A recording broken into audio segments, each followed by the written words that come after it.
உட்காந்தா எந்திரிக்க முடியல, எந்திரிச்சா உட்கார முடியல. 4 படி சேர்ந்தாப்புல ஏறி இறங்குனா கால் நொடுக்குன்து. அப்போ கண்டிப்பாக கால்சியம் டெஃபிஷியன்சி தான்னு கால்சியம் மாத்திரை அள்ளி போடாமல் இந்த ஒரு லட்டு செஞ்சு வச்சுக்கோங்க. டெய்லி ஒன்று சாப்பிட்டுட்டு வந்தால் போதும். சராசரி மனுஷனுக்கு 1000 மில்லிகிராம் கால்சியம் தேவைப்படுது. அதுவும் பெண்களுக்கு 1200 மில்லிகிராம் தேவைப்படுது. இது எல்லாத்தையும் உணவுலே சரி பண்ணிட்டா மூட்டு வலி முதுகு வலிலாம் இருந்த இடம் தெரியாமல் போயிடும். அதுக்கு கருப்பு உளுந்தை நல்லா வறுத்து ஆற வச்சுக்கோங்க. வெள்ளை எல்லையும் நல்லா வறுத்து ஆற வச்சுக்கோங்க. அது கூடவே பாசிப்பருப்பு, பச்சரிசி, ஃப்ளேவருக்கு 4 ஏலக்காவையும் சேர்த்து நல்லா செவக்கிற வரைக்கும் வறுத்து ஆற வச்சுக்கோங்க. இப்போ இது எல்லாத்தையும் பேட்ச் பை பேட்சாக மிக்சர் ஜாரில் சேர்த்து அது கூடவே வெல்லமும் சேர்த்து நல்லா நைஸாக அரைச்சி இந்த மாதிரி ஒரு சேர கலந்து விட்டுக்கோங்க.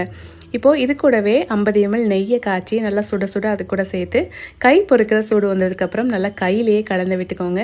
சின்ன சின்ன உருண்டைகளாக பிடிச்சிக்கோங்க. அவ்வளோதான், அருமையான கருப்பு உளுந்து லட்டு ரெடி. இதை டெய்லி ஒன்று சாப்பிட்டுட்டு வந்தாலே போதும். ஒரு மாதத்துலேயே உங்களுக்கு சூப்பரான ரிசல்ட்ஸ் கிடைக்கும். கண்டிப்பாக ட்ரை பண்ணி பாருங்கள்.